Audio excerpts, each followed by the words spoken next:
We got quite a few PlayStation 4 and PlayStation 5 game reveals and updates for you guys in this video, and without wasting any time, let's get right into it. Metro Exodus is coming to the PlayStation 5 and Xbox Series in 2021. A new Metro game is also in development. This is exciting for a few different reasons. If you guys are unaware, Metro is one of those franchises that really does take hardware to its knees, especially back in the PS3 360 era where Metro 2033 came out on the Xbox 360 and then Last Light came out on the PS3 and the Xbox 360. Those games were just not at the highest quality level on PC, or I should say on consoles. On PC, they were quite good if you had a high-end PC. Then they got ported to the PlayStation 4. They were much better, but not even still at that elite quality level and the highest quality level you want to play Metro. Metro Exodus was absolutely serviceable on the PlayStation 4 and Xbox One, but there's definitely a lot of room to grow, especially with powerful hardware, more powerful hardware that the PlayStation 5 and Xbox Series have, and those versions of Metro Exodus will include major enhancements such as higher frame rates, increased resolution, reduced loading times, and ray tracing support. Best of all, if you own Metro Exodus for PlayStation 4 or Xbox One, whether physical, whether digital, you'll be able to upgrade to the PlayStation 5 or Xbox Series version free of charge. I don't know if I should be giving them a lot of credit for this, but we are seeing some games charge you for an upgrade. This might be an instance of games announcing like they don't have DLC and us celebrating it, when in reality is this something to really celebrate. However, best of all, the game is getting a free upgrade, so I'm happy about that. Metro Exodus, in my opinion, was the weakest of the three Metro titles. I still thought it was pretty good, but not at the quality level of 2033 or Last Light. Not to say that's bad by any means. I thought 2033 and Last Light were excellent games, so Metro Exodus still a pretty good game, just not one I would say buy for $60, but at this point you don't have to pay $60 for it, so this is going to be a nice one to add to your PlayStation 5 collection. Hopefully they actually port Metro 2033 and Last Light over, or upgrade those games as well, because those games really have all the potential in the world if you do have the highest end hardware. But we'll see if they do want to ultimately do that as well. Okay, next up, Martha is Dead has added a PlayStation 5 and PlayStation 4 version. Xbox Series, Xbox One, and PC versions were previously announced. The game is a first-person psychological horror game, and now it'll be coming to PS5 alongside PS4, and that is on top of the aforementioned platforms as well, and it'll be coming in 2021.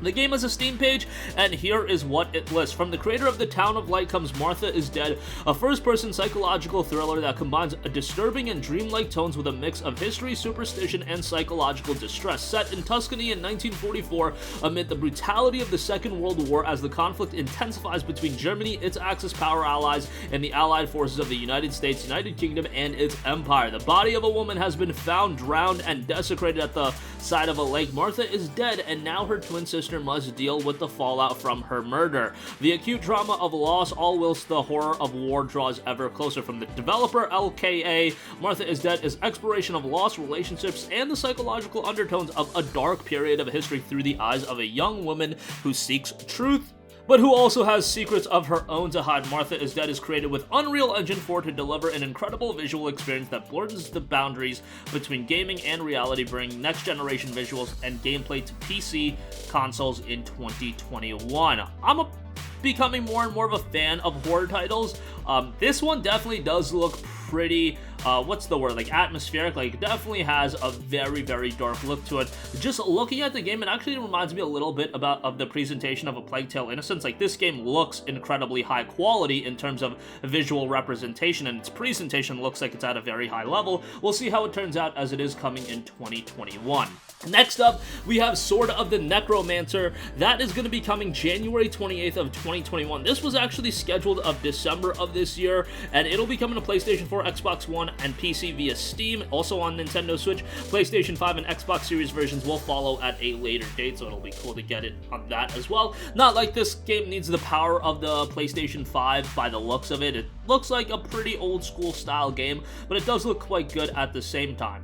The game notes on its official Steam page, what would you do to bring back someone you love? Sword of the Necromancer is a dungeon crawler action RPG with roguelike elements where you can revive your defeated enemies to make them fight alongside you. Turn your foes into allies using the forbidden powers of the Sword of the Necromancer and help Tama reach the dungeon's depths in order to gain enough power to bring Coco back from the dead. Gather a little army of monsters, equip yourself with weapons and relics, and level up to take the guardians that stand between you and your objective. Turn your foes into allies, gather weapons and relics, fight with all your might, level up. Death is not the end. Learn the truth and local cooperative play as well. So this one will be out in January, specifically January 28th, so going to be one of the early games of 2021.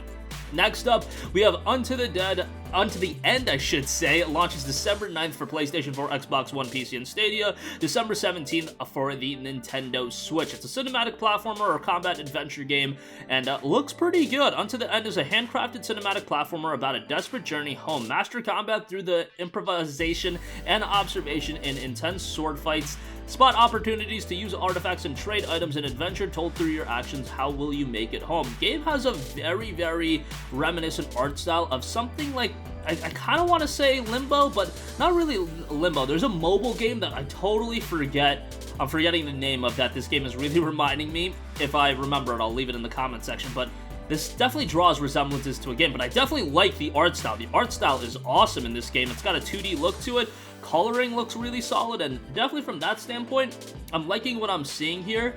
This one, again, will be out December 9th, so relatively soon, so we'll see how that one turns out. Gonna be one that I feel like is gonna get lost in the shuffle a little bit, but hopefully does have an audience of its own, so we'll see how that turns out early next month. And lastly, do want to note that the free-to-play title in Vigor for PlayStation 4 has been delayed to this holiday. I mean, we're essentially in the holiday season. However, the game was previously planned for a release literally today, and now it'll launch sometime in the holiday season alongside the PlayStation 5 version. It was noted the majority of our team works remotely again, and we overestimated our capacities and the time needed to get everything ready, Bohemia Interactive said in a statement. We apologize for the inconvenience. So the game is currently available for Xbox One via the Microsoft Store and Switch via the Nintendo eShop.